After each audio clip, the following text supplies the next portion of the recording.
자, 오늘 해설에서는 최근 코스피 시장을 흔들어 놓은 갑작스러운 하락장과 그 이면에서 거대하게 움직이고 있는 글로벌 지정학적 이슈들을 쫙 연결해 볼 겁니다. 겉보기엔 완전 별개 같죠? 하지만 이게 어떻게 거대한 나비 효과를 일으키고 있는지 그 흥미진진한 흐름 속으로 바로 들어가 보겠습니다. 오늘 살펴볼 로드맵은 이렇습니다. 흔들리는 코스피와 리밸런싱, 숨고르는 미국 증시, 요동치는 원자재와 환율, 글로벌 증시 디커플링, 그리고 우리가 꼭 챙겨야 할 주간 일정까지 여러분의 포트폴리오를 지키기 위해 핵심만 빠르게 짚고 넘어가죠. 그럼 첫 번째, 흔들리는 코스피와 리밸런싱. 이 거대한 매도 압력의 실체부터 파헤쳐볼까요? 오늘 코스피가 장중 내내 흔들리면서 7,432.94포인트로 마감했잖아요. 그 원인, 바로 시장에 엄청난 충격을 준 거대한 고래 때문이었습니다. 이 압도적인 숫자, 85조 원. 와, 정말 어마어마하죠? 국민연금이 포트폴리오 조정을 위해 무려 85조 원 규모의 역사적인 매도에 나선 겁니다. 이 거대한 자금이 쏟아져 나오니 우리 시장이 짓눌릴 수밖에요. 그런데 여기서 진짜 재밌는 건 이 막대한 자본이 어디서 빠져나와서 어디로 도망치고 있느냐는 겁니다. 극명하게 대비가 되죠. 이렇게 불안한 장세 속에서도 음식료품은 3% 이상, 제조업은 2% 이상 올랐습니다. 방어주 역할을 아주 톡톡히 해내고 있는 거죠. 반면에 서비스업이나 기계, 건설업 쪽은 3% 넘게 뚝 떨어졌어요.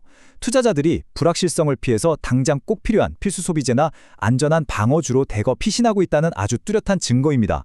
자, 그럼 시야를 좀 넓혀서 두 번째, 숨고르는 미국 증시 상황을 보죠. 지금 미국 시장은 말 그대로 잠깐 휴식 상태예요. S&P 500은 7,365선에서 보합세로 멈춰있고 나스닥은 소폭 하락했죠. 왜냐고요? 그동안 랠리를 미친 듯이 주도했던 AI랑 반도체 관련주에서 이제 차익 좀 실현하자 하면서 물량이 쏟아져 나왔거든요. 근데 여기서 더 충격적인 건 미국 현지에 상장된 한국 ETF에서 사상 최대 규모로 자금이 쫙 빠져나갔다는 사실입니다. 외국인들이 한국 시장 비중을 급격하게 줄이고 있다는 일종의 적색 경보가 울린 셈입니다. 세 번째, 요동치는 원자재와 환율. 도대체 왜 이렇게 시장이 긴장하고 있는지 그 거시경제의 폭풍 속으로 더 깊이 들어가 보겠습니다. 시장을 뒤흔든 진짜 트리거는 바로 이겁니다. 호르무즈 해협에서 미국과 이란의 군사적 마찰이 재개됐어요. 이게 그냥 동네 싸움 수준의 국지적 마찰이 아니거든요. 이 지정학적 충격파가 곧바로 공급망 마비 공포를 불러일으켰고 갈 곳 잃은 글로벌 자금들은 다급하게 아주 미친 듯이 안전자산을 향해 질주하기 시작한 겁니다. 그 공포심이 숫자로 어떻게 나타났는지 볼까요? WTI, 즉 서부 텍사스산 원유 가격이 단숨에 $2 넘게 튀어오르면서 배럴당 96.77달러를 찍었습니다. 원유 공급망이 무너질 수도 있다는 공포가 얼마나 심각한지 딱 보여주는 대목이죠. 유가 급등은 바로 인플레이션 압력으로 이어지니까 증시 입장에서는 정말 뼈아픈 악재일 수밖에 없습니다. 흐름을 계속 이어가 볼게요. 인플레랑 전쟁 공포가 덮칠 때 사람들이 제일 먼저 찾는 게 뭘까요? 맞습니다. 변하지 않는 가치, 금이죠. 금값이 온스당 10만 3천 달러까지 치솟으면서 수요가 말 그대로 폭발했습니다. 이런 위기 상황에서 전통적인 안전자산이 얼마나 압도적인 위력을 뿜어내는지 다시 한번 확인하게 되네요. 그런데 여기서 정말 소름 돋게 흥미로운 평행이론 하나 짚고 넘어갈게요. 방금 들으신 금값이랑 똑같은 숫자 10만 3천 달러가 비트코인에서도 똑같이 나타났습니다.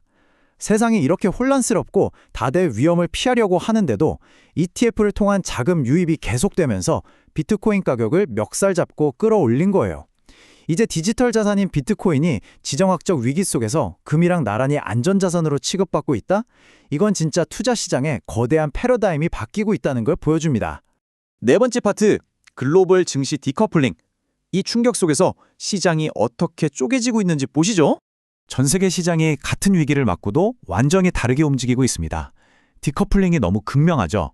아까 말씀드렸듯이 미국은 기술주 차익 실현에 자금 유출로 잔뜩 웅크려 있는데 유럽이랑 아시아 일부는 분위기가 완전 달라요. 독일 닥스 같은 유럽 지수는 무려 1.57%나 올랐거든요. 전쟁 위기감이 커지니까 방산주들이 랠리를 펼친 덕분이죠. 그리고 일본 니케이도 올랐는데 이건 엔화가 약해지면서 수출 기업들 실적이 팍팍 오를 거란 기대감이 몰렸기 때문입니다. 같은 폭풍 속에서도 돈은 각자 다른 기회를 찾아서 뿔뿔이 흩어지고 있는 겁니다. 자, 마지막 5번째, 주간 주요 증시 일정입니다. 우리 포트폴리오를 지키기 위해 어떤 지표들을 챙겨봐야 할까요? 핵심은 바로 이 타임라인을 눈에서 떼지 않는 겁니다.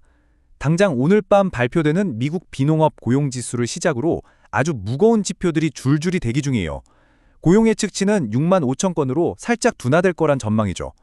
이어서 다음 주 11일 중국 CPI, 11일 연준이 뚫어지게 쳐다보는 미국 핵심 CPI, 13일 한국 실업률, 그리고 14일 미국 소매 판매 지표까지 진짜 숨 쉴 틈이 없습니다.